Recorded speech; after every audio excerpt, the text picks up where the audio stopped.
नमस्कार दोस्तों, स्वागत है आपका इस YouTube channel Sarvan GS classes में। पिछले क्लास में हम लोग चर्चा कर रहे थे अशोक के अभिलेख के बारे में।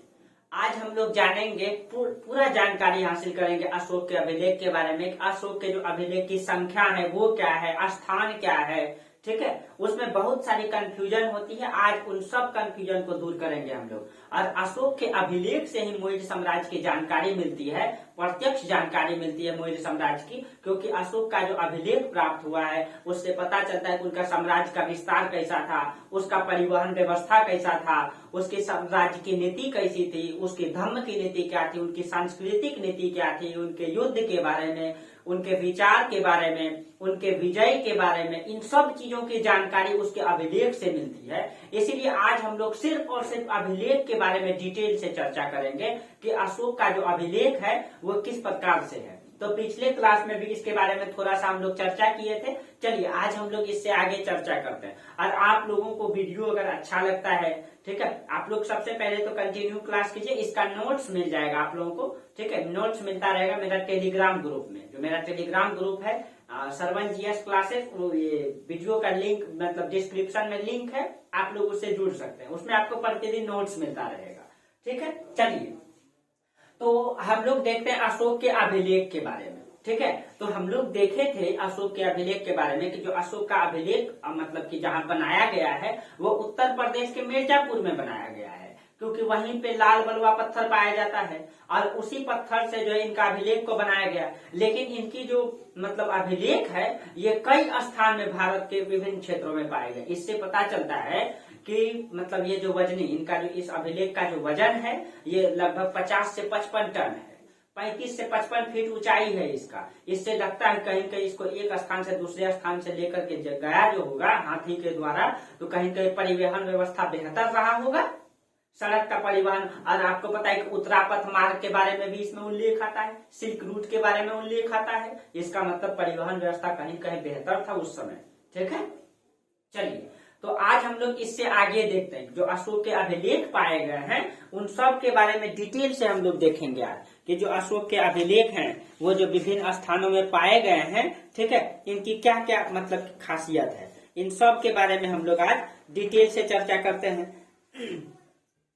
देखिए सबसे पहले जो अशोक के अभिलेख है उनको जो मतलब कि खोजा गया है अशोक का अभिलेख को, ठीक है, उनके बारे में पिछले क्लास में चर्चा किए थे कि सबसे पहले जो अशोक के अभिलेख हैं 1750 ईस्वी में टीपे थलार ने उनको खोजा था, जो दिल्ली मेरठ स्तंभ लेख था, ठीक है। सबसे पहले दिल्ली मेरठ स्तंभ लेख को टीपे थलार ने खोजा था। लेकिन सबसे पहले कौन सा अभिलेख को पढ़ा गया, तो वो था आपका दिल्ली टोपरा स्तंभ लेख था, जिसको सबसे पहले जेम्स प्रिंसेस ने 1837 ईस्वी में पढ़ा। 1837 ईस्वी में पढ़ा दिल्ली टोपरा को, याद रखिएगा इसको, ठीक है। ये ऑब्जेक्टिव में क्वेश्चन पूछेगा। और सबसे पहले पढ़ने का प्रयास तो फिरोज शाह तुगलक किए थे, एफएसटी किए थे, ठीक है। लेकिन वो पढ़ नहीं पाए थे क्योंकि इनकी जो भाषा है इस सब के बारे में हम लोग डिटेल से चर्चा करते हैं, ठीक है। चलिए तो देखिए, तो सबसे पहले एक एक करके चर्चा कर ही लेते हैं, ठीक है। तो सबसे पहले इसको खोजा किसने, अशोक के अभिलेख को जो है खोजा किसने, तो आपको अभिलेख मतलब पता है उन्होंने क्या किया है। उनका अभिलेख कई प्रकार से है, ठीक है। पिछले क्लास में चर्चा किए थे कि इस तरीके से वो जो है बड़े बड़े खंभा का निर्माण किए हैं, ठीक है। इसकी ऊंचाई लगभग कितना है, इसकी ऊंचाई लगभग 35 से 55 फीट है, कोई 35 फीट का है, कोई 55 फीट। इसका जो वजन है लगभग 50 से 55 टन है, 50 से 55 टन है। ये लाल बलुआ पत्थर से बना हुआ है, लाल बलुआ पत्थर से बना हुआ है। और ये लाल बलुआ पत्थर कहाँ पाया जाता है, तो उत्तर प्रदेश के मिर्जापुर में, ठीक है। मिर्जापुर ये विंध्याचल की जो है कि चट्टान है, ठीक है, विंध्याचल पर्वत का हिस्सा है, वो वहीं पाया जाता है, ठीक है। इस तरीके से और इसी पत्थर पर वो क्या किए हैं, इसको जो है कि छेद मतलब इसको कोड़ करके इसमें उकेर करके लिख दिया गया है, ठीक है। तो इसको इस मतलब इस प्रकार से तो बहुत दिन से ये दब जब गए थे। तो सबसे पहली बार इसको खोजा किसने, तो खोजा था टीपे थलार ने खोजा, ठीक है। और कौन सा को खोजा सबसे पहली बार, तो इसको खोजा था दिल्ली मेरठ स्तंभ लेख को सबसे पहली बार खोजा, दिल्ली मेरठ को। लेकिन सबसे पहले पढ़ा किसने? तो पढ़ा इसको सबसे पहले जेम्स प्रिंसेस ने पढ़ा इसको, जेम्स प्रिंसेस, ठीक है। और कौन सा को पढ़ा था? तो दिल्ली टोपड़ा को ये पढ़े थे, दिल्ली टोपड़ा को पढ़े थे, ठीक है। ये सब ऑब्जेक्टिव में क्वेश्चन पूछेगा आपसे। दिल्ली टोपड़ा को सबसे पहली बार पढ़ा, लेकिन सबसे पहली बार पढ़ने का प्रयास किसने किया था? तो एफएसटी ने किया था, एफएसटी ने किया था। ये प्रयास किए थे सबसे पहली बार मध्यकालीन भारत में, ठीक है। फिरोज शाह तुगलक वंश के रहे हैं, जो आगे आपको पढ़ाएंगे, ठीक है। और चलिए अब हम लोग देखते हैं कि इसका क्या क्या खासियत है, कहाँ कहाँ क्या क्या आता है। बाकी आप लोगों को कल बताए थे कि अशोक का नाम रहे या अशोक का साम्राज्य का विस्तार रहे, इन सब के बारे में जानकारी इसी में मिलती है, ठीक है। अब देखिए कहा जाता है कि जब जेम्स प्रिंसेस ने सबसे पहली बार जब इसको पढ़ा, ठीक है, तो उसमें जो है इसमें 1835 में जब पढ़े तो इसमें अशोक का नाम जो है प्रियदर्शी राजा आया है। उसमें अशोक का नाम क्या आया है? प्रियदर्शी राजा। जब जेम्स प्रिंसेस ने पढ़ा तो उसमें नाम आया है अशोक का प्रियदर्शी राजा। तो प्रियदर्शी राजा का इन्होंने कहा कि ये प्रियदर्शी राजा अशोक नहीं है, ये कहा श्रीलंका के राजा तिष्ट से इन्होंने नाम जोड़ा कि ये कहा कि ये प्रियदर्शी कौन है? तो ये श्रीलंका के राजा है, श्रीलंका के राजा है, ठीक है। और उस राजा का नाम क्या? तिष्ट से इसका संबंध जोड़ा कि ये अभिलेख श्रीलंका के राजा तिष्ट के है। लेकिन जब आगे टर्नर महोदय ने इसको पढ़ा, ठीक है, तब प्रियदर्शी का नाम जो है ये जोड़ा नहीं, ये प्रियदर्शी राजा अशोक हैं, ठीक है। तो जब बाद में इसको टर्नर महोदय ने पढ़ा तब इन्होंने कहा कि नहीं, ये जो प्रियदर्शी नाम है ये किसका है? ये अशोक का है, ठीक है। तो ये बताए कि ये अभिलेख जो है, ये स्तंभलेख जो है अशोक का है, ठीक है। और इस अभिलेख का जो लेखक है, ठीक है, इसका लेखक जो है वो है चापर, ठीक है, चापर। ये आपको ऑब्जेक्टिव में काम देगा, ठीक है। और अभिलेख की जो संख्या है ये लगभग 40 मिला है, ठीक है। इसकी संख्या लगभग कितना है? 40। अभी सब के बारे में चर्चा करेंगे, ठीक है। और इसमें 4 लिपि का प्रयोग किया गया, एक तो ब्राह्मणी लिपि, अरमैक लिपि, खरोष्ठी लिपि और यूनानी लिपि। इन चारों लिपि का, और ये चारों लिपि दर्शाता है कि मौर्य का साम्राज्य कहीं कहीं यूनानी प्रभाव तक रहा होगा, न रहा होगा नहीं दोस्तों, रहा था, क्योंकि इसका स्पष्ट प्रमाण दिखाई देता है। मेगास्थनीज खुद लिखता है, ठीक है, जो विदेशी है, ठीक है। तो इसमें लिपि कितने हैं? इसमें जो है लिपि की संख्या 4 है, ठीक है। इसमें आपका खरोष्ठी लिपि, ठीक है। दूसरा अरमैक लिपि, ठीक है। तीसरा यूनानी लिपि और खरोष्ठी, अरमैक, यूनानी। इसमें याद रखें प्राकृतिक लिपि नहीं है, ठीक है। हाँ, एक ब्राह्मणी लिपि, ठीक है, ब्राह्मणी लिपि।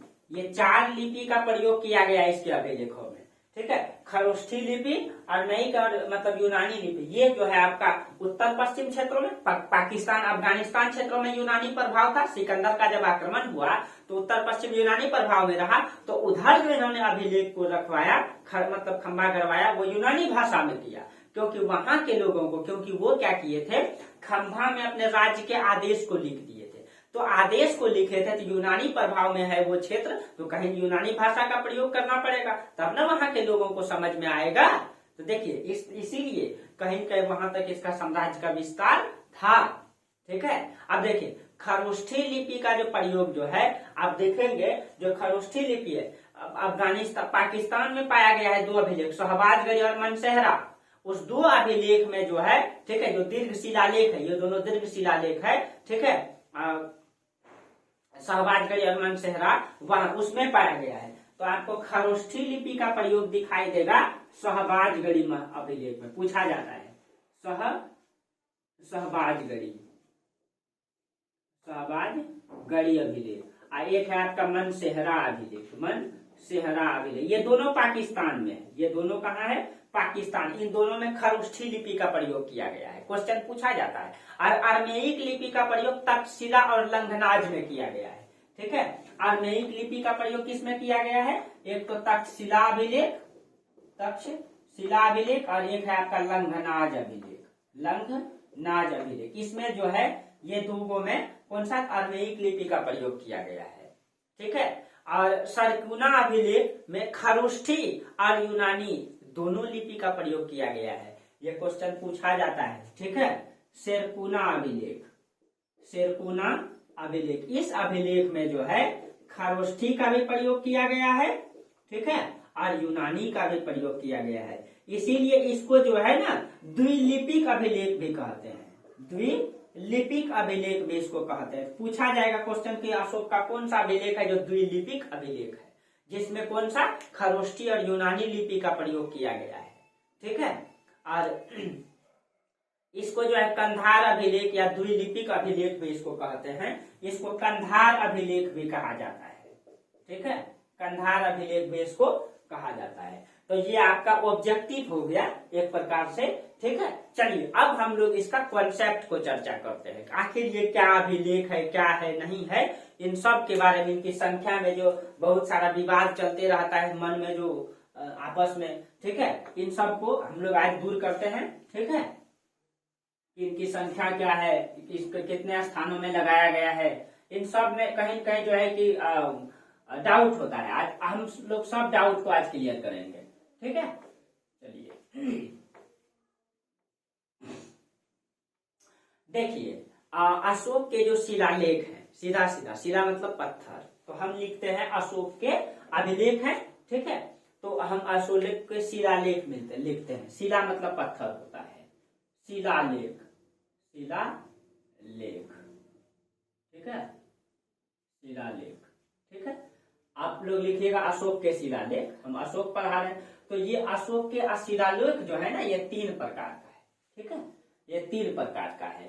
तो एक तो हो जाएगा जिसको इन्होंने क्या किया है, शिलाओं में, पत्थर में लिखवाया है। अशोक ने क्या किया है, मतलब जो पहाड़ का पत्थर है, बड़ा बड़ा पत्थर जो आप चट्टान देखते हैं, उसी को प्लेन करवा करके, बड़ा बड़ा पत्थर, उसी को प्लेन करवा करके उसी में छेनी से लेकर के ऐसे मतलब उसको काट काट करके लिख दिया गया है। उसमें वो अपने राज्य के आदेश लिखे हैं, उसने अपने युद्ध के बारे में लिखे हैं, अपने विजय के बारे में लिखे हैं, अपने साम्राज्य की नीति के बारे में लिखे, सब चीजों को उसी में लिख दिया है। और अन्य कई स्थानों पे इसको गड़वा दिए, ठीक है, कई भारत के कई स्थानों में गड़वा दिए कि हमारे राज्य में जो रहेगा उसको इस नियम का पालन करना पड़ेगा, ठीक है। तो उसका सबसे पहले उसको हम क्या कहेंगे, शिलालेख, शिलालेख, ठीक है। अब वो क्या किए, वही पहाड़ के बड़े बड़े पत्थर को, और कुछ छोटे पत्थर भी पाए गए हैं। तो शिलालेख कितने प्रकार का हो जाएगा, 2 प्रकार का हो जाएगा। जो छोटे पत्थर, इसमें हो जाएगा आपका दीर्घ शिलालेख, और इसी में हो जाएगा आपका लघु शिलालेख, ठीक है, दीर्घ शिलालेख और लघु। और दीर्घ शिलालेख जो है इसकी जो संख्या है ये 14 है, ठीक है। आप इसमें बहुत कंफ्यूजन होगा कि ये संख्या 14 क्या है, इसमें जो है बहुत, और मतलब कि इसमें जो है, और लघु जो शिलालेख है सबसे पहले अशोक ने इसी का निर्माण करवाया था। और इसमें उन्होंने अपने राज्य की आज्ञाएं लिखा है, राज्य आज्ञाएं उन्होंने इसमें अंकित करवाया है, ठीक है, राज्य आज्ञाएं, ठीक है ये। और दूसरा है आपका इनका, ठीक है, मतलब पहले एक बीच में एक है आपका गुहा लेख, कल भी इसका थोड़ा चर्चा किए थे, गुहा लेख। अशोक ने क्या किया है कि आप भी जाइए, आज भी जाइएगा, बराबर की गुफा इतना बेहतरीन बना हुआ है, और उसके ऊपर में लिखा हुआ है, गुफा के ऊपर में मतलब उसी तरह छेनी से काट काट करके लिख दिया गया है। तो जो गुफाओं में लिखा गया उसको गुहा लेख। तो कई सारा इनका गुफाओं में लिखा गया, गुफाओं में लिखा गया, जैसे सुदामा गुफा, करण चौपड़ गुफा, विश्व झोपड़ी गुफा, बराबर की गुफा, ये सारे गुफाएं हैं जिसमें इसका अभिलेख पाए गए हैं, ठीक है। इसमें कौन कौन सा है, इसमें आपका कर्ण चौपड़ गुफा, कर्ण चौपड़ गुफा, विश्व झोपड़ी गुफा, विश्व झोपड़ी गुफा, ठीक है, सुदामा गुफा, सुदामा गुफा, ठीक है, बराबर की गुफा, बराबर की गुफा, मैं यहाँ गया भी हूँ, बराबर की गुफा, इन सबको मैं देखा भी हूँ, ठीक है, उसमें लिखा गया है। उसमें लिखा गया है, मैं देखा हूं इनको। ठीक है, आप जाएंगे तो इसका बहुत मतलब बेहतरीन बना हुआ है। ये गुफा को आप आश्चर्य करेंगे कि उस समय जो गुफा का जो अंदर जो पत्थर पूरा पहाड़ को क्या किया है, मतलब जो पूरा पहाड़ है, पत्थर का जो पूरा पहाड़ को डिजाइन से अंदर से काट दिया गया है और उसमें हॉल बना दिया गया है। उसी हॉल में बौद्ध भिक्षु बैठ करके जो है वो ध्यान करते थे। आप एक बार जब बोलेंगे तो उसमें आवाज एकदम गूंज जाता है, इतना बेहतर, उतना प्लेन किया गया उस समय, जबकि ये ग्राइंडर मशीन नहीं था प्लेन करने के लिए, फिर भी सोचिए उस समय कैसे किया होगा। आप लोग अगर गए होंगे, जो जो गए हैं कमेंट करके हमको जरूर बताइएगा, और नहीं गए हैं तो बिहार का नालंदा डिस्ट्रिक्ट में है, दक्षिणी नालंदा में ये पड़ता है, आप जाइएगा जरूर, देखिएगा जरूर। बिहार का ये ऐतिहासिक स्थल है और मतलब प्राचीन काल का है, अशोक के काल से संबंधित। ठीक है, तो जाइएगा जरूर आप लोग। ठीक है, और इतिहास से अगर आपको रुचि होगा तो आप जरूर जाएंगे। ठीक है, मुझे तो बहुत रुचि है। चलिए, उसके बाद स्तंभ लेख, दूसरा क्या है, स्तंभ। स्तंभ का मतलब क्या होता है, खंभा। तो तीसरा है आपका स्तंभ लेख, स्तंभ लेख। ठीक है, स्तंभ का मतलब है खंभा। तो एक तो अशोक ने पहाड़ के मतलब बड़े बड़े चट्टान को लेकर के उसमें लिखवा दिए, दूसरा वो गुफाओं में लिखवा दिए, तीसरा वो खुद से खंभा बनवाए। वही जो हम बात किए मिर्जापुर में लाल बलुआ पत्थर से बड़े बड़े खंभा बनवाए, ऊंचे ऊंचे, और उनको कई स्थानों में लगवाए। तो उसी को कहेंगे स्तंभ लेख। स्तंभ मतलब क्या होता है, खंभा। और स्तंभ लेख भी उनका कितना प्रकार का दिखाई देगा, 2 प्रकार का। ठीक है, इसमें भी आपका दीर्घ स्तंभ लेख और इसमें आपका लघु स्तंभ लेख। ठीक है, दीर्घ स्तंभ लेख की संख्या कितनी है, दीर्घ स्तंभ लेख की संख्या है आपका 7। ठीक है, इसकी संख्या है 7। ठीक है, दीर्घ स्तंभ लेख। चलिए, तो इस तरीके से है। अब हम लोग इसके बारे में डिटेल से चर्चा करते हैं कि ये इसकी संख्या क्या है। ठीक है, एक एक करके शिलालेख, गुहालेख। गुहा तो आपको पता ही, गुफाओं में लिखवा दिए, लेकिन अब हमको जानना है शिलालेख के बारे में, स्तंभ लेख के बारे में। तो एक एक करके हम लोग देखते हैं शिलालेख और स्तंभ लेख को। ठीक है, थोड़ा सा हाँ कुछ बता देते हैं आपको, जो कुछ थोड़ा सा जो मतलब कि आपको जो बता रहे थे हम, थोड़ा सा ये जैसे कि कुछ ऐसे अभिलेख मिले हैं, जैसे दिल्ली टोपरा स्तंभ लेख है वो। ठीक है, दिल्ली टोपरा स्तंभ लेख को जो है, ये टोपरा पहले अंबाला हरियाणा में हुआ करता था। देखिएगा, इसको कुछ है मतलब कुछ फैक्ट है, आप लिख लीजिएगा इसको। ठीक है, दिल्ली टोपरा, ये पहले दिल्ली टोपरा ये हरियाणा में था, ये हरियाणा के अंबाला में था। ये कहाँ था पहले, हरियाणा के अंबाला में। ठीक है, अंबाला में था। फिरोज शाह तुगलक ने इसको किया, अपनी राजधानी फिरोज शाह कोटला में दिल्ली में लाके इसको स्थापित किया। तो ये पहले हरियाणा में था, FST ने इसको क्या किया, कोटला में दिल्ली में ला दिया। ठीक है, फिरोज शाह कोटला में दिल्ली में ला दिया, जो है फिरोज शाह कोटला मैदान जहाँ क्रिकेट होती है। ठीक है, वहां ला दिया। उसके बाद दिल्ली मेरठ स्तंभ लेख, इसको भी FST ने दिल्ली लाया था।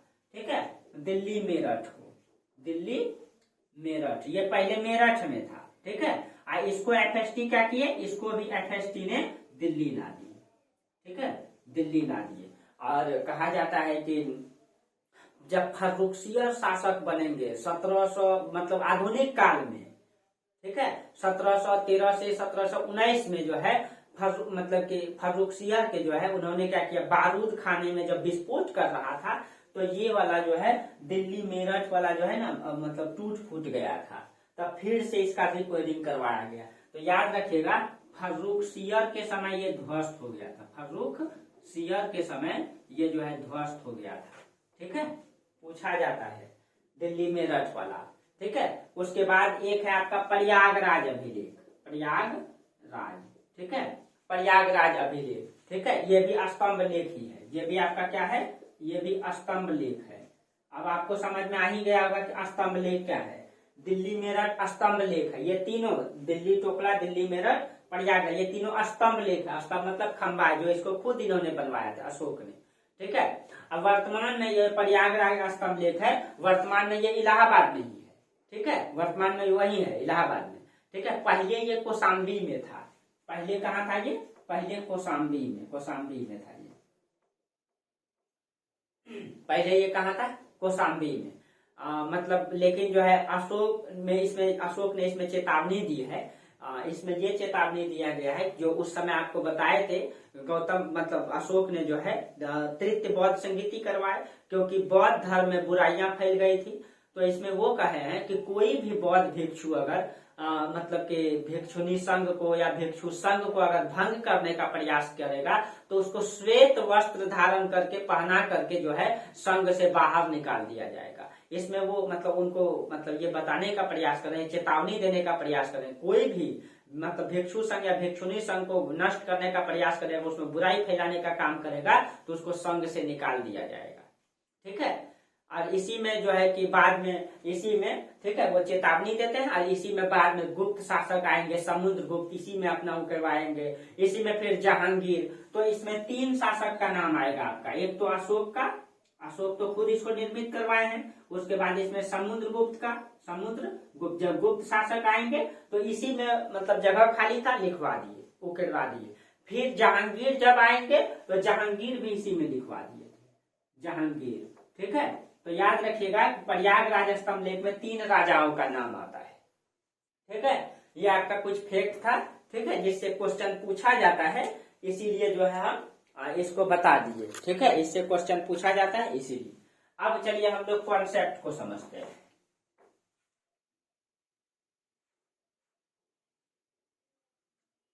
अब आपको दिक्कत नहीं होना चाहिए, स्तंभ लेख, गुहा लेख क्या है, शिला लेख क्या है, अब इसमें आपको दिक्कत नहीं होना चाहिए। अब एक एक करके सब के बारे में हम लोग देख लेते हैं। ठीक है,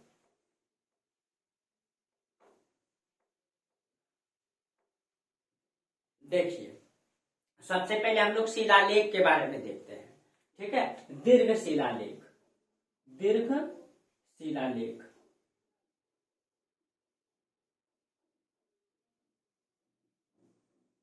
दीर्घ शिलालेख। देखिए दीर्घ शिलालेख जो है इसकी संख्या है 14। अब इसकी संख्या जो है वो क्या है, 14 है।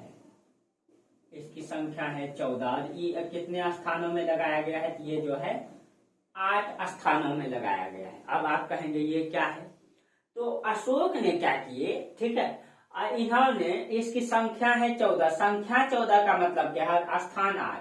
तो इन्होंने इस तरीके से बड़े बड़े 8 पत्थर को लिए, एक इस तरीके से 2, ठीक है, 8 पत्थर लिए, पहाड़ वाला पत्थर बड़ा बड़ा जो होता है 3, 4, 5, 6, इधर लिख देते हैं, उधर मैप बनाएंगे, 7 और 1 8। इस तरीके से वो 8 पत्थर को लिए और 8 पत्थर में उन्होंने 14 बातें अंकित करवाई। इस तरीके से 1 लाइन, 2 लाइन, 3 लाइन, 4, 5, 6, 7, 8, 9, 10, 11, 12, 13, 14, यानी कि 1, 2, 3, 4, 5, 6, 7, 8, 9, 10, 11, 12, 13, 14, यानी कि एक पत्थर में वो 14 बातें अंकित करवाई। और इस तरीके से 8 पत्थर को लिए और 8 स्थानों में इसको रखवाए। तो इसकी स्थान क्या हो गया, 8, लेकिन संख्या क्या हो गया, 14। तो इसमें कंफ्यूज नहीं करना है। बहुत सारे लोग संख्या का मतलब संख्या समझ लेते, नहीं, ठीक है, इसका जो है ना 8 स्थानों पे रखवाया गया। संख्या का मतलब इन्होंने जो 14 बातें लिखी है इसमें, उसको संख्या कहेंगे। तो यही पूछा जाएगा कि दीर्घ शिलालेख की संख्या कितना है, 14। कितने स्थानों में लगाया गया है, 8। ठीक है, इसी में आपका शहबाजगढ़ी है, मनसेहरा है, जो कि दोनों पाकिस्तान में है, और धौली और जौगर उड़ीसा में है, एर्रागुड़ी आंध्र प्रदेश में है, कालसी उत्तराखंड में है, सोपारा महाराष्ट्र में है, और एक है आपका सोपारा महाराष्ट्र, धौली जौगर एर्रागुड़ी आंध्र प्रदेश, और एक है आपका हाँ गुजरात में है गिरनार। ठीक है, ये 8 स्थानों पे इसको लगाया गया है। ठीक है, तो एक एक करके इसमें नाम लिख लेंगे आप। ठीक है, इसी में आप देख देंगे शहबाजगढ़ी, मनसेहरा, इस तरीके से 8, सब में इसी तरह 8 लाइनें अंकित करवाई है। ठीक है, 8 लाइनें अंकित करवाइए आप। जैसे इसमें लिख दीजिए, जैसे कि यहाँ इसी में लिख दीजिए शहबाजगढ़ी, शहबाजगढ़ी, शहबाजगढ़ी। तो ये कहाँ है? तो ये पाकिस्तान में है, पाकिस्तान। इसी में आप लिख दीजिए मनसेहरा, मनसेहरा। ठीक है, ये कहाँ है? ये भी पाकिस्तान में है। इस तरीके से आप लिख दीजिए। अब हम आपको इसको मैपिंग में बता देते हैं। ठीक है, अब देखिए एकदम कंफ्यूज नहीं करना है, इसको हम यहाँ मैप में बता देते हैं।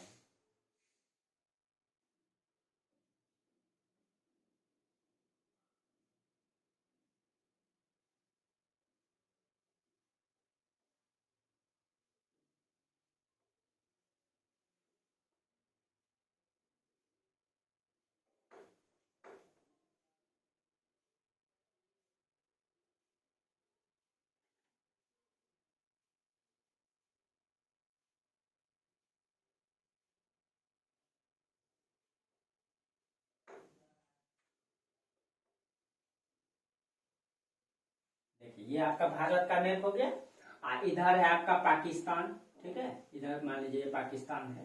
ठीक है, अब देखिए इसमें कहाँ कहाँ पाया गया है? 2 पाकिस्तान में पाया गया। एक तो यहाँ पे आपका 2 हो जाएगा, एक तो हो जाएगा शहबाजगढ़ी, शहबाजगढ़ी। ठीक है, शहबाजगढ़ी। और एक यहीं पे हो जाएगा आपका मनसेहरा, मनसेहरा। ठीक है, अब देखिए ये जो शहबाजगढ़ी है, ठीक है, शहबाजगढ़ी ये पेशावर में है, और जो मनसेहरा है ये हजारा डिस्ट्रिक्ट में है। मनसेहरा कहाँ है? ये मनसेहरा है आपका हजारा डिस्ट्रिक्ट में, हजारा डिस्ट्रिक्ट में। ठीक है, और ये जो शहबाजगढ़ी है ये पेशावर में है, पेशावर।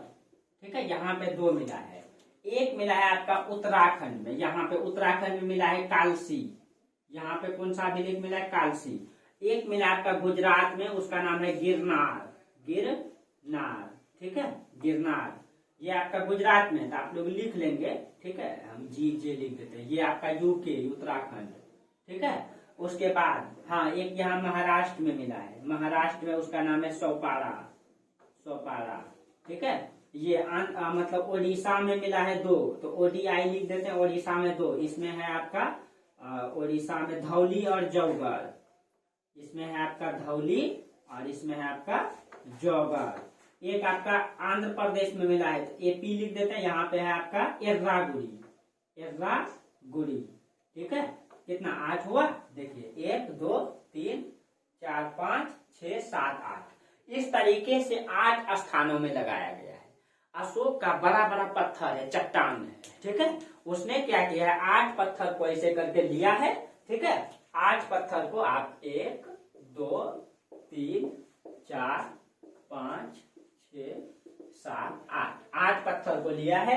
एक पत्थर में उन्होंने 14 बातें अंकित करवाई है, सभी में इसी तरीके से 14 बातें अंकित करवाई है। ठीक है, 14 बातें अंकित करवाई और इसको 8 स्थानों पे इस तरह से रखवा दिया गया है। ठीक है, उसमें क्या लिखवाया है? इसमें क्या लिखवाया है तो हम आपको आगे बताएंगे क्या लिखवाया है। डिटेल से चर्चा करेंगे कि उसमें फर्स्ट लाइन में क्या लिखा है, दूसरा लाइन में क्या लिखा है, तीसरा लाइन में क्या लिखा है, ये सब बताएंगे। ठीक है, समझ में आ गया आपको? ठीक है, अब देखिए इससे संबंधित कुछ आपका फैक्ट बता देते हैं। जैसे जितना भी मतलब अभिलेख लिखा गया सबको दाएं से बाएं लिखा गया, दाएं से बाएं लिखा गया, लेकिन एर्रागुड़ी को दाएं से बाएं लिखा गया। देखिए जितना भी अभिलेख, जैसे हम लोग लिखते हैं, मान लीजिए ये कॉपी है, ठीक है, ये अभिलेख, तो इसको हम लोग किधर से लिखते हैं? इधर से हम लोग लिखते हैं बाएं से दाएं, तो सब में बाएं से दाएं ही लिखा गया है। ठीक है, ये आपका बाएं हो जाएगा। ठीक है, इधर हो जाएगा दाएं, तो सब में जो है बाएं से दाएं जैसे हम लोग लिखते हैं, जैसे ABCD, तो इधर से जाते हैं, तो सब में जो है कि बाएं से दाएं लिखा गया है। लेकिन एक जो आपका एर्रागुड़ी, देखिए यहाँ पे एर्रागुड़ी में क्या किया है? दाहिने से लिखा है, इधर से ABCD इधर से लिखा है। ठीक है, तो ये कहाँ में? तो एर्रागुड़ी में लिखा है। आप लोग उसको लिख लेंगे, ये फैक्ट लिख लीजिएगा स्टार देकर के, नीचे नीचे स्टार देकर लिख लीजिएगा आप लोग इसके नीचे में। ठीक है, उसके बाद धौली और जौगर इन दोनों में 11 12 13 को हटा दिया गया है, यानी कि 2 में। देखिए ये जो धौली और जौगर है इसमें क्या किया है? ये जो आपका 11 12 13 है इन सब को हटा दिया है। ठीक है, धौली और जौगर में इन सब को हटा करके इसमें जो है प्रथम कलिंग पृथक शिलालेख को रख दिया है और द्वितीय कलिंग पृथक शिलालेख को रख दिया गया है। किसमें, इसमें 11, 12, 13 में। तो इन तीनों को हटा दिया गया है धौली और जौगर वाला में। इसमें क्या किया है, प्रथम कलिंग पृथक शिलालेख को लिख दिया है, पृथक शिलालेख। ठीक है, यानी इसमें कलिंग के बारे में चर्चा है, और इसमें द्वितीय कलिंग पृथक। ठीक है, यहाँ पे पृथक शिलालेख लिखेंगे, पृथक शिलालेख,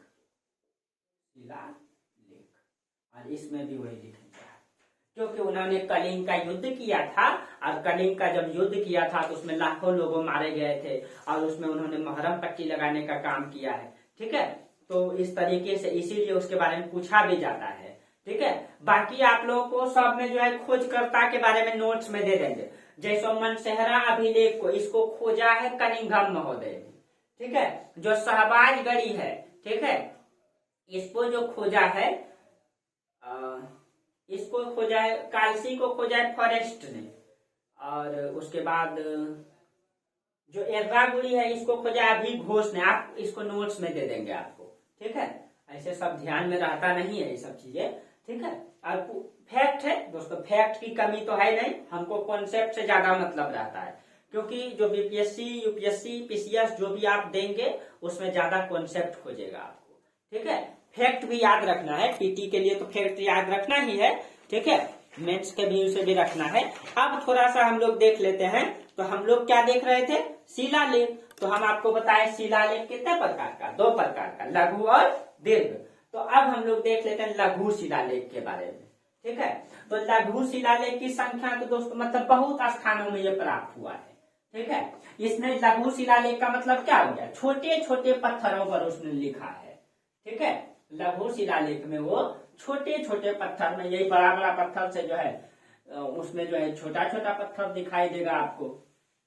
तो अब हम लोग देखिए लघु शिलालेख, लघु शिलालेख।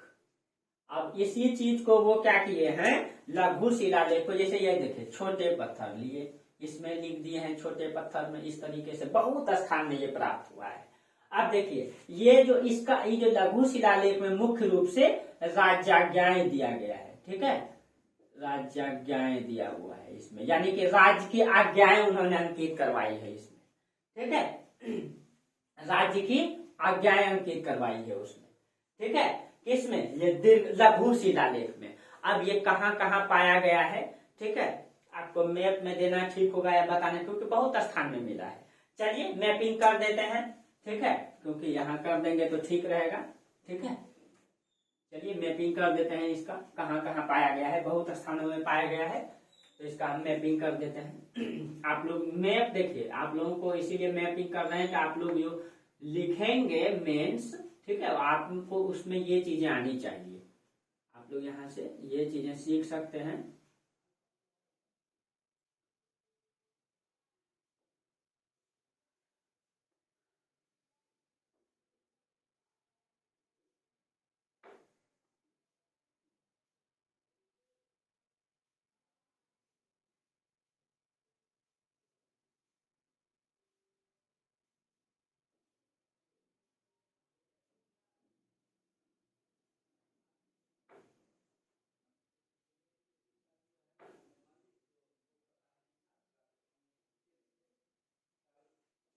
चलिए मैं थोड़ा सा समझने का है। ठीक है, बाकी आप लोग समझ ही जाते हैं। ये आपका पाकिस्तान है। ठीक है, इस तरीके से बना हुआ पाकिस्तान, इधर है आपका अफगानिस्तान। ठीक है, अब देखिए दक्षिण ठीक नहीं बना है दोस्तों, लेकिन आप लोग समझ जाते हैं। ठीक है, समझ ही जाते होंगे। ठीक है, बस आप लोग समझ जाइए, काफी है। अब देखिए अब ये कहाँ कहाँ पाया गया, सबसे ज्यादा पहले मध्य प्रदेश में पाया गया। छोटा छोटा है, बहुत सारा पाया गया। तो सबसे पहले यहाँ पे मध्य प्रदेश वाला हम लोग लिख लेते हैं। ये आपका है एमपी। ठीक है, एमपी मध्य प्रदेश। यहाँ पे कौन कौन सा पाया गया है, यहाँ हम इसके ऊपर में इसको लिख देते हैं। ठीक है, यहाँ पे कौन कौन सा पाया गया है, यहाँ पे आपका सारा, मतलब इसमें जो पाया गया है सारा मारो। ठीक है, धातु शिलालेख इसका नाम, सारा मारो धातु शिलालेख, सारा मारो धातु शिलालेख, सॉरी धातु, ठीक है, शिलालेख। तो धातु लघु शिलालेख लिखिएगा, शिलालेख। आप लोग इसको पूरा लिखिएगा, हम पूरा नाम नहीं लिखेंगे, ठीक है। ये जो यहाँ मध्य प्रदेश में, उसके बाद यहाँ पे पाया गया है बुधनी लघु शिलालेख, तो हम सिर्फ लिखेंगे बुधनी, ठीक है। आप लोग इसको पूरा लिखिएगा, बुधनी लघु शिलालेख, ठीक है, जो मध्य प्रदेश में ही पाया गया है। उसके बाद मध्य प्रदेश में गुर्जर्रा लघु शिलालेख, ठीक है, यहीं पे आपका गुर्जर्रा लघु शिलालेख, ठीक है, ये सब मध्य प्रदेश में, ठीक है। उसके बाद पनगुड़िया लघु शिलालेख, यहीं पे, ठीक है, पनगुड़िया लघु शिलालेख, पनगुड़िया लघु शिलालेख यहीं पे पाया गया है आपका। पनगुड़िया के बाद सौपारा एक है रूपनाथ, यहाँ पे है रूपनाथ, ठीक है, ये रूपनाथ है।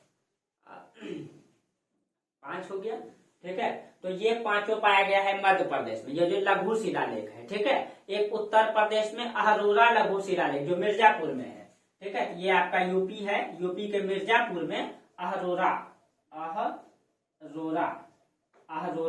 लघु शिलालेख, ये मिर्जापुर में, आप लोग टोटल लिख लेंगे ब्रैकेट में मिर्जापुर, ठीक है। उसके बाद मतलब कि आंध्र प्रदेश में जो पाया गया है वो 2, ठीक है, राजुल मंडलगिरी, ठीक है, और एर्रागुड़ी, राजुल मंडलगिरी, ये आंध्र प्रदेश में, यहाँ पे राजुल मंडलगिरी और यहीं पे आपका एर्रागुड़ी, ये जो है ये दोनों आंध्र प्रदेश में आपका, ठीक है। और जो कर्नाटक में है आपका, कर्नाटक में मास्की लघु शिलालेख क्वेश्चन पूछा गया है, ठीक है, मास्की। और उसके बाद ब्रह्मगिरी कर्नाटक में, तो यहाँ पे लिख दीजिए KNT कर्नाटक, ठीक है, और इसमें आपका मास्की, ठीक है। और उसके बाद है आपका ब्रह्मगिरी, आप लोग अच्छा से लिखिएगा दोस्तों, राइटिंग अच्छा से बैठा के, ठीक है। हम तो जल्दी लिखने का प्रयास करते हैं, ठीक है, ताकि आपका लेट ना हो, लंबा वीडियो हो जाता है फिर, ठीक है। तो ब्रह्मगिरी आप लोग एकदम डिजाइनिंग से, आप लोग डबल पेन का इस्तेमाल कीजिए, एक ब्लू और एक ब्लैक, ठीक है। हो सके तो देखिए रेड पेन का इस्तेमाल आप नोट्स में कर सकते हैं और ग्रीन पेन का भी, लेकिन वहां तो लिखने नहीं दिया जाएगा। लेकिन आप अगर नोट्स को सुंदर तरीके से बनाना चाहते हैं 2-3 पेन का इस्तेमाल कीजिए। भारत का मैप ब्लैक पेन से बनाइए, ठीक है, कर्नाटक को रेड पेन से दर्शाइए, इसको मतलब आप अलग अलग पेन से, ताकि आपका नोट सुंदर लगे देखने में, ठीक है। लेकिन हाँ, जैसे मेरा नोट्स है तो, लेकिन हाँ आप लोग वहां जो लिखेंगे वहां 2 पेन का इस्तेमाल, तो लेकिन उतना समय मिलेगा नहीं, ठीक है, तो 2 पेन का इस्तेमाल करेंगे, ठीक है। चलिए ये हो गया आपका। उसके बाद एक मिला है आपका भाबरू बैराट, मिला है आपका राजस्थान में भाबरू बैराट,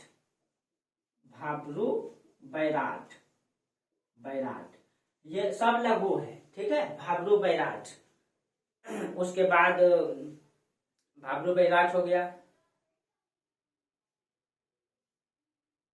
एक और कर्नाटक में एक और है दोस्तों, लेकिन उनका नाम थोड़ा सा नोट्स में दे देंगे, थोड़ा डिफिकल्ट है, ठीक है, उनका नाम डिफिकल्ट है, भाबरू बैराट। और कई सारा मिला है, ठीक है, और कई सारा मिला है, ये मुख्य रूप से है, ठीक है, और कई सारा मिला है, आप लोग को नोट्स में डाल देंगे वो सब, ठीक है।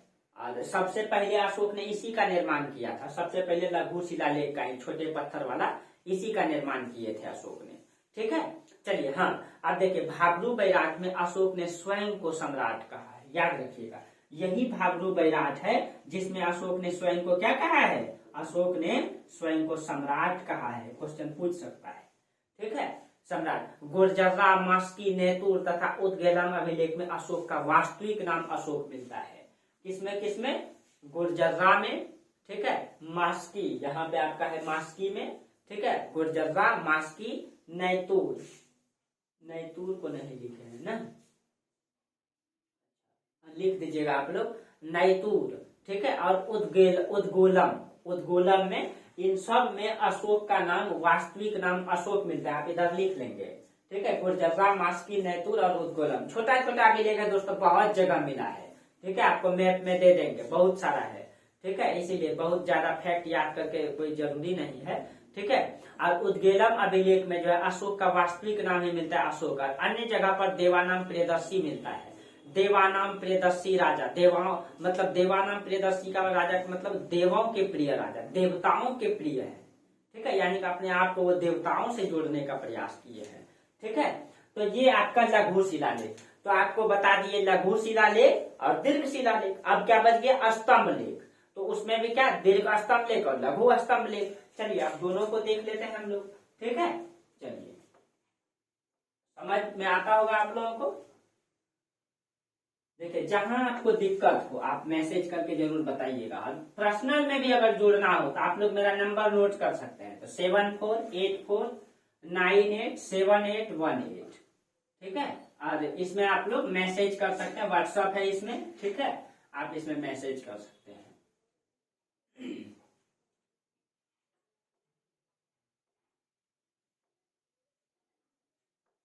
चलिए, कमी नहीं होगा दोस्तों। ये नहीं कि क्लास अगर फ्री में देते हैं तो जैसे तैसे, नहीं। ठीक है, क्लास अगर फ्री में देते हैं तो ये नहीं कि जैसे तैसे, नहीं।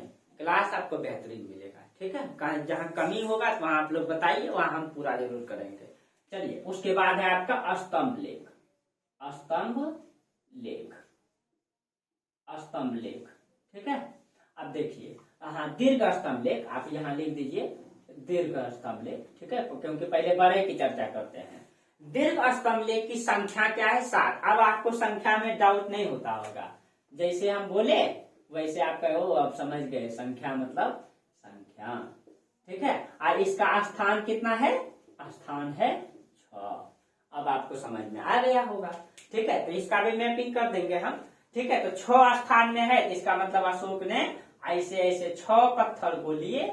ठीक है, हाँ दोस्तों, ये स्तंभ लेख है। स्तंभ मतलब खंभा, इसको अशोक ने खुद बनवाए हैं। ठीक है, खुद बनवाए हैं इसको। अच्छा, हम कोशिश करेंगे इसको दिखा देने का। 1 2 3 4 5 और 1 6। ठीक है, 6 स्तंभ लेख है। ठीक है, अब देखिए स्तंभ लेखों की संख्या 6, इसको लगाया गया मतलब कि 7 है और लगाया गया 6 स्थानों में। ठीक है, देखिए अब इसकी संख्या 7 का मतलब क्या है कि इन्होंने इसमें 7 बातें, 1 2 3 4 5 6 7। ठीक है, 1 2 3 4 5 6 7। देखिए दोस्तों, इसमें ये है कि मतलब कि ये जो 6 पाया गया, इसमें सभी में याद रखिएगा, सब में 6 बातें ही लिखवाए हैं इन्होंने। ठीक है, इसमें जो है 1 2 3 4 5 6, सब में इस तरीके से सब में 6 बातें। लेकिन एक स्तंभ लेख में उन्होंने दिल्ली टोपड़ा में 7 आदेश लिखवाए हैं। ठीक है, ये मान लीजिए दिल्ली टोपड़ा है, दिल्ली टोपड़ा, इसीलिए हम इसको बोलेंगे। ठीक है, दिल्ली, इसीलिए हम इसको कहते हैं कि दीर्घ स्तंभ लेख की संख्या 7 है। एक ही में 7 आदेश है, बाकी सब में क्या है, 6 आदेश ही है। बाकी सब में 6 आदेश है। ये मिला कहाँ कहाँ है, तो मिला है 2 तो आपका दिल्ली हो गया, दिल्ली मेरठ और दिल्ली टोपड़ा, और 3 आपका बिहार में। 3 जो बिहार में है उसमें रामपुरवा है, और रामपुरवा के बाद जो है कि यहाँ लौरिया नंदगढ़ और लौरिया आर्यराज, और एक आपका प्रयागराज इलाहाबाद में मिला है। ठीक है, तो मैपिंग तो कर ही देते हैं। ठीक है, मैपिंग से ठीक रहता है, आपका दिमाग में बैठ जाता है। ठीक है, क्या लगता है 2 मिनट ज्यादा लगेगा क्लास।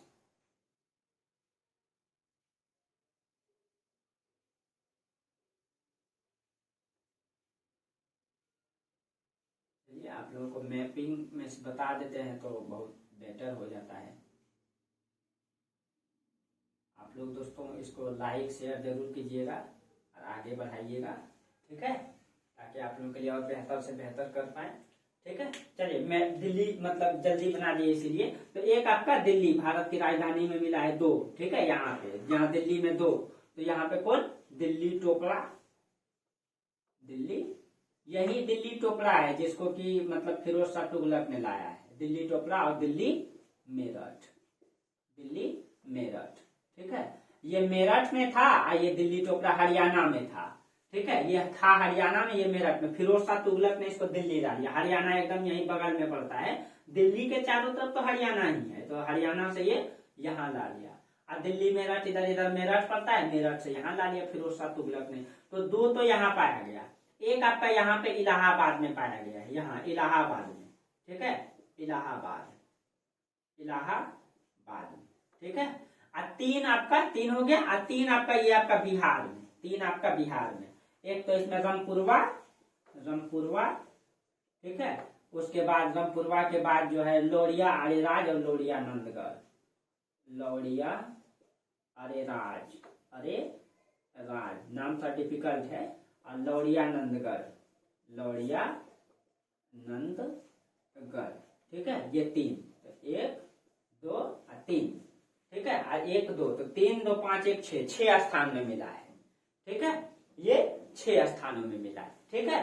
तो ये हो जाएगा आपका दीर्घ स्तंभ लेख। हाँ, इसमें क्या लिखा है, इसमें क्या लिखा है अभी आगे चर्चा करेंगे। स्तंभ लेख का भी, शिलालेख का भी, ये सब का चर्चा करेंगे। पहले इसका हम बता देते हैं। ठीक है। अब देखिए इसमें कुछ जो, हाँ, लघु स्तंभ लेख है। ठीक है। लघु स्तंभ लेख के बारे में थोड़ा चर्चा कर देते हैं। ठीक है। लघु स्तंभ लेख, तो यहाँ पे आप खाली लघु कर लीजिए।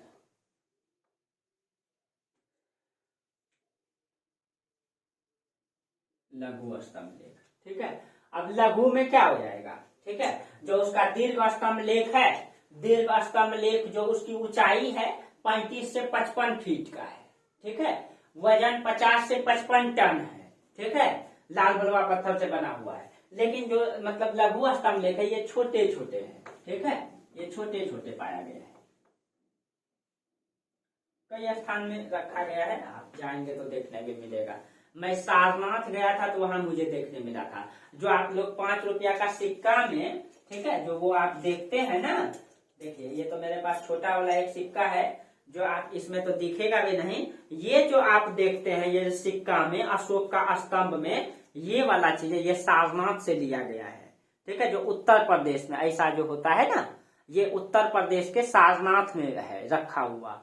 ठीक है। आप जाएंगे तो आज भी आपको देखने मिलेगा। वर्तमान में नरेंद्र मोदी ने इसको दिल्ली में जो है कि एक बनवा करके स्थापित किया, जिसमें विवाद चल रहा था कि इसका शेर थोड़ा आक्रामक दिखाई दे रहा है। ठीक है। जब आप जाएंगे तो अभी भी सारनाथ में रखा गया है, उतना ही चमकदार है। सोचिए आज से लगभग अशोक का शासन काल उसी मतलब कि 300 BC के आसपास है, 2300 साल हो गया। आज भी आप देखेंगे लगेगा कि नया बना हुआ है, चमकता है। ठीक है। एकदम उस समय का रखा हुआ है। ठीक है। मैं उनको देखा तो वहां रखा गया है। ठीक है। इनकी जो खासियत है, ठीक है, कैसी वो निर्मित किए थे, उतना प्लेन, उतना बारीकी से। उस समय इतनी व्यवस्था नहीं थी, आश्चर्य लगता है देख करके। ठीक है। तो ये हमारा इतिहास का महत्वपूर्ण मतलब की विशेषता है दोस्तों।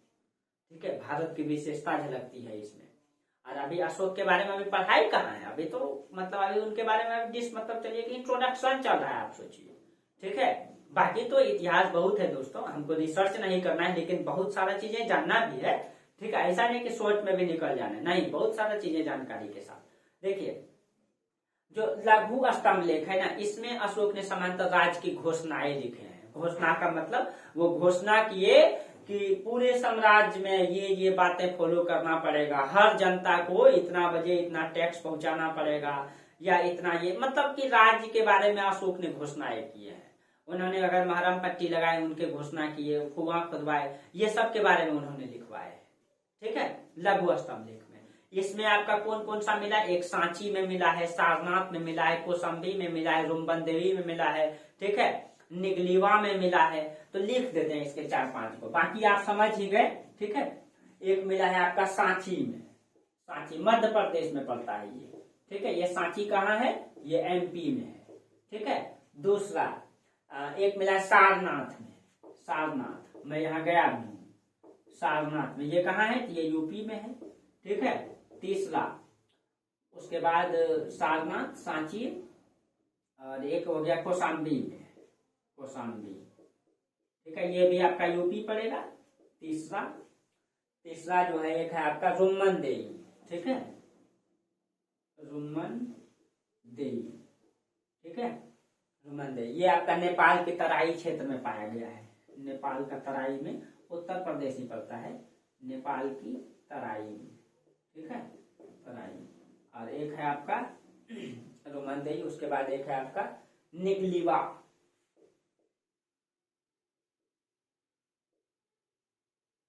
निगलीवा। ठीक है। नेगलिवा, ये भी आपका नेपाल का तराई में, ये भी आपका नेपाल का तराई में पाया गया है। ठीक है, ये आपका मतलब लघु मतलब कि ये है शिलालेख है, सॉरी स्तंभ लेख है। ठीक है, और गुहा लेख तो आपको बता ही दिए दोस्तों, बराबर की गुफा, करण चौपर गुफा है, सुदामा गुफा है, विश्व झोपड़ी गुफा है, ये सब जो गुफा है ना, उस गुफाओं में ही लिख दिया गया है। कोशिश करेंगे कि हम लास्ट में आपको कल फिगर में इसको दिखा दें ताकि आपका माइंड में सेट हो जाए। ठीक है, देखिए तो आज इतना ही रहने देते हैं। अब इसी से इसमें क्या लिखा गया है, उससे अशोक के बारे में क्या जानकारी मिलता है, ठीक है, ये सब के बारे में कल चर्चा करेंगे। अशोक का धर्म की नीति क्या है, इन सब के बारे में डिटेल से चर्चा कल करेंगे। ठीक है, आज इतना ही रहने दीजिए। ठीक है, फिर हम लोग अगले क्लास में बेहतर तरीके से चर्चा करेंगे। ठीक है, कि मतलब अशोक का धर्म की नीति क्या है, कि अपासिन वे वहां कथाने दया दाने सचे साचे माधवे साधवे चौ। ठीक है, वो खुद मतलब ये सब नीति के बारे में कल चर्चा करेंगे, यही उनका धर्म की नीति है। ठीक है, जो हम लोग अगले क्लास में चर्चा करेंगे। बाकी दोस्तों अगर मेरा वीडियो अच्छा लगता है, ठीक है, तो बाकी आप लोग जोर से एक बार दबा देंगे, बाकी आप लोग आगे बढ़ाएंगे। आप लोगों की सपोर्ट की जरूरत है। ठीक है, बाकी हम आप लोगों के लिए और बेहतर से बेहतर करने का प्रयास करेंगे।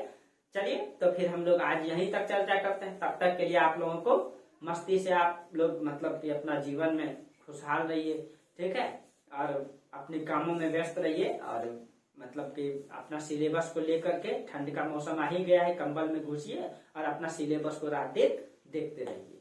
ठीक है, आप उसी दिन निकलिए जिस दिन आपका एग्जाम रहे, बाकी आपका एग्जाम को कोई रोक नहीं पाएगा। चलिए, तब आप लोग पूरा वीडियो देखते हैं, उसके लिए बहुत बहुत धन्यवाद आप लोगों को।